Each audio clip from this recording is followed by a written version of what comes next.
الحلقة السادسة من مسلسل إت ويلكم تو ديري. يمكن كان رتمها بطيء، لكن اتأكدنا من كل حاجة خاصة بميسيس كيريش وإنها بنت بنوايز فعلا. وطلع كلامي صح زي ما قلت قبل كده، إن هي اللي كانت في الصورة هنا مش بنوايز. عشان كده رئيس الشرطة واللي معاه كانوا قادرين يشوفوا الصورة وما اختفتش زي صورة تيدي وسوزي. كمان شفنا عفاريت ديك هالورين بتطارده ومخليها في حالة خوف من كل حاجة حواليه، وده بسبب إن إت فتح الصندوق اللي في عقله واللي كل أشباح كان حابسهم من هو طفل. وأهلا بيكم في شيف أفلام. وفي فيديو النهارده هشرح واتكلم عن كل حاجة خاصة بالحلقة السادسة لمسلسل إت ويلكم تو ديري، الحلقة اللي يعتبر هادية لكن ده الهدوء اللي بيكون قبل العاصفة. بس الأول يا ريت اللايك والاشتراك في القناة لو لسه مش مشترك، علشان دعمكم بيفرق معايا. ويلا بينا. الحلقة السادسة تبتدي معانا في أجواء أبيض وأسود سنة 1935 في مصحة جينيفر هيل. وفي بنت صغيرة اسمها مابيل بتقول إنها بتشوف المهرج بنوايز، وتلاحظ كلامها الست اللي قدامنا دي واللي هي اسمها إنجريد جراي، اللي تبقى متحمسة إن البنت شافت المهرج ونشوفها تاخد البنت عشان تقابل بنوايز. ويمكن في اللحظة دي الواحد كان هيفتكر إنها واخدة البنت قصد عشان الكيان إت ياكلها على أساس إنها بتساعده وشغالة معاه، بس بنشوف إنه بعد ما يظهر إنها خايفة ومتحمسة في نفس الوقت. وبنوايز يبقى مركز مع البنت صغيرة ويقول لها أهلا يا مابيل، بعدين يقول لها وكمان جايبة معاكي صديقة، واللي بتظلمه وتقول له بابا. ونلاحظ إنه بص لها كده، وزي في اللحظة دي شغلت شريط الذكريات في عقله، لأن واضح إنه ككائن إت ما يعرفهاش أو ما كانش فاكرها عشان ما كانتش في الحسبان. وبكده اتأكدنا من المشهد ده إنها بنت بنوايز قبل ما كان إت يموته وياخد شكله. بعدين نشوفه يفتح بقه عشان عايز ياكل البنت ويجري وراهم بجريته المجنونه اللي انا بحبها. للاسف البنت صغيره في النهايه راحت وانجريد واقفه تتفرج. والظاهر ان بنوايس في اللحظه دي فكر انه يستغلها ويخليها تشتغل لحسابه وتساعده في انها تجيب له الاكل اللي بيحبه. عشان كده بنشوفه ياخد شكل ابوها من غير مكياج المهرج ويقول لها انا بابا اللي يحبك، افتحي الباب وهفهمك كل حاجه. فكده من اللحظه دي واضح انه اقنعها بشكل ما انهم يتعاونوا سوا، لان هي مفتقده ابوها اللي راح منها وهو اشتغل على ده، فكان ممكن يموتها لما قال لها افتحي الباب وهفهمك. لكن واضح انه شاف فيها الفرصه عشان تساعده، فمقابل انه يحسسها ان ابوها موجود جواه. وبالمناسبه تاريخ الاحداث دي في 1935 اللي هو فتره مجزره عصابه برادلي، واللي هنرجع لها في الموسم الثاني للمسلسل. وبما انه لسه بيصطاد الاطفال هنا فده معناه ان لسه حوار المجزره ما حصلش. كمان المشهد كله ابيض واسود ما عدا البالونه الحمراء المميزه بتاعته ولون عينه الاصفر والدم بتاع البنت، وده حاجه فكرتني بافلام سين سيتي واللي انا بحبها جدا بالذات الجزء الاول. كمان بنعرف اكتر عن ميسيس كيريش لما ليلي راحت لها عشان تتكلم معاها، فبنشوف ليلي وهي بتقلب في البومات صورها واللي فيه صوره ليها هنا وصوره لجوزها ستان كيريش، بعدين صور من الفرح بتاعهم، بعدين بنشوف صور ليها من التلاتينات واللي واضح انها في الفتره دي كانت متجوزه من حد تاني، يعني اتجوزت واتطلقت. بعدين اتجوزت ستان كيريش واللي منه اخدت اسمه وبقت ميسيس كيريش. بعدين ليلي تقلب عشان تشوف صور من 1908 لصوره ليها مع بوب جراي والمعروف بالمهرج بنوايز ابوها الحقيقي اللي كان اخد شكله. يعني كده واضح ان ابوها مات في احداث 1908، يعني مع احداث حريق المصنع اللي ادى لموت 102 شخص منهم 88 طفل. وده اللي هيكون محور قصه الموسم الثالث من المسلسل، عشان زي ما قلت قبل كده كل موسم هيرجع بالزمن ورا في الاحداث. بعدين بنشوف ليلي بتحكي عن اللي حصل معاها وتلاحظ صوره بنوايز وتقدر تربط بين شكله وصوره الالبوم. وهنا ميسيس كريش بتبقى متحمسه عشان بتفهم ان ليلي شافته وعايزه تقول لها يا بختك. وليلي تلاحظ الزي بتاعها وتفهم انها اللي كانت في المقابر واللي كمان كانت عند بيت ويل، فتسالها ليه. وميسيس كريش تفهمها القصه كلها وان ابوها كان المهرج وكانت تحبه ومات. لما شافت انه رجع بقت تحاول تعمل اي حاجه عشان تعرف تتواصل معاه، وعندها امل انها تحرره من اللي هو فيه. يعني الذكاء بيساعده انه يقتل على امل انه يرجع ابوها العادي، وطبعا واضح انها مختله عقليا، ويمكن ده بسبب شغلها في المصحه واللي شافته من اللي عرف يقنعها ان ابوها لسه عايش جواه. وحتى ليلي هنا بخوف بتقول لها مش تاذيني، وهي ترد تقول انا مش هخلي حد ياذيكي. فليلي تقول لها طب واصحابي، وهنا بقى مسز كريش تقول لها مفترض انت اكتر واحده تفهميني، وده عشان يعني ابوها ميت زيها. حتى تقول لها لو جات لك فرصه تشوف ابوكي اكيد هتعملي اي حاجه عشان كده. فليلي ترد عليها ان ابويا مات وخلاص كده، لكن مسز كريش تقول لها كلام بما معناه ان في ديري محدش بيموت فعليا. وده بالمناسبة نفس الجملة اللي الست كريش قالته في الجزء التاني من الفيلم وهي كبيرة زي ما هتشوفوا هنا. What they say about Derry, dear? No one who dies here ever really dies. But you know what they say about Derry.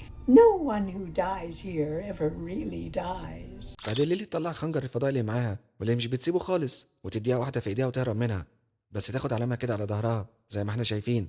فيا ترى ليلي هتعيش ولا هتموت مش واضح لسه، لكن الأكيد إن ميسيس كريش مكملة معانا عشان زي ما قلت في تحليلي للحلقة اللي فاتت الست دي في أحداث الجزء التاني للفيلم هتكون واصلة ل 120 سنة أو أقل شوية. فهل هنعرف بقى ان في سبب للعمر الطويل، اذا كان بسبب حاجه من ات ولا ممكن بسبب ضربه الخنجر في ايديها عمل حاجه معاها. فاتمنى نعرف حاجه عن الحوار ده في الحلقات الجايه من المسلسل. كمان شفنا ان شارلوت خبت هانك في بيت البلاك سبوت اللي فيه ديك واصحابه متجمعين، وبنشوف ان البلد كلها بتدور على هانك. وفي البار بنشوف كل واحد يقول ندور فين، واللي قدامنا ده ابو فيل وسوزي، واللي كان عايز يقتل هانك وهو رايح على السجن، بس واضح انهم خرجوه عادي. وهنا جنبه ستان كيرش.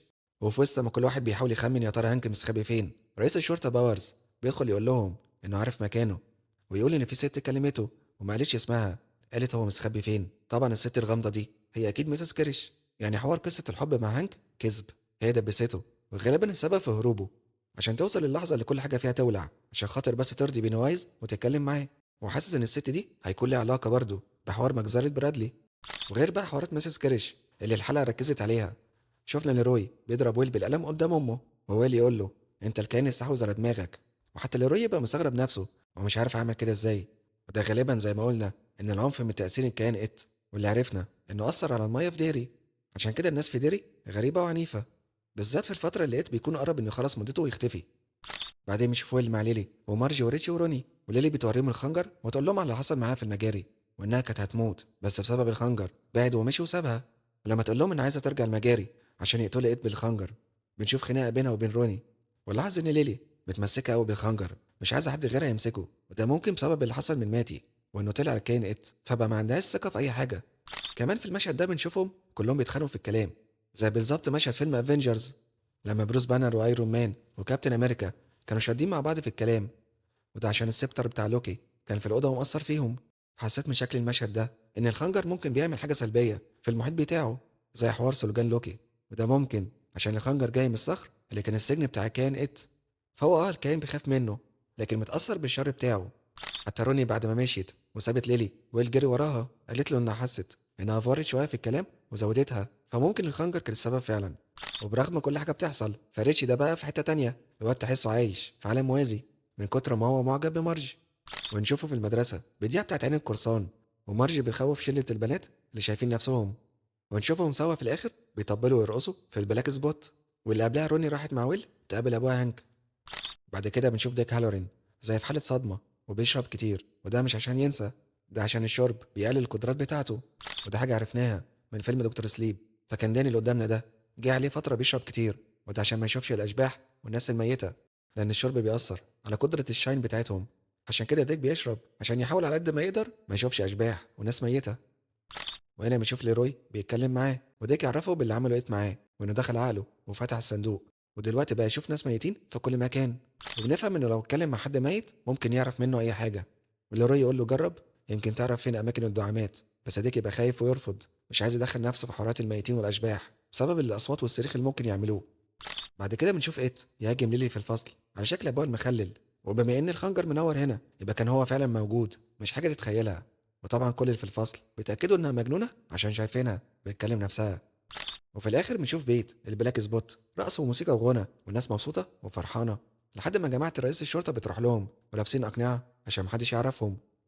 ومن القصه اللي يحصل ان البيت ده هيولع وناس كتير هتموت. وعشان تبقوا عارفين الناس دي راحت عشان تمسك هانك وبس، لكن بنوايز بتاثيره هيولع الدنيا عشان قبل ما يختفي لازم يعمل حادثه كبيره تسمع زي ما حصل في السنين اللي قبل كده. وفي النهايه بنشوف ان ميسيس كيرش بتلبس زي المعالج بتاعها عشان تروح تتفرج على اللي هيحصل في البلاك سبوت وتبقى موجوده لما بينوايز يظهر. وخلاص فاضل حلقتين على نهايه المسلسل، وتوقع نهايه ملحميه هتبتدي من الحلقه الجايه. وبس كده ده هتكون نهايه شرح وتحليلي لكل حاجه خاصه بالحلقه السادسه من مسلسل ات ويلكم تو ديري. واتمنى الفيديو يعجبكم، واستنى اعرف رايكم في التعليقات. وفي الاخر يا ريت محدش ينسى اللايك والاشتراك في القناه لو لسه مش مشترك، وتفعلوا جرس التنبيهات، وفولو صفحات شيف افلام على التيك توك والانستجرام علشان يوصل لكم كل جديد. سلام.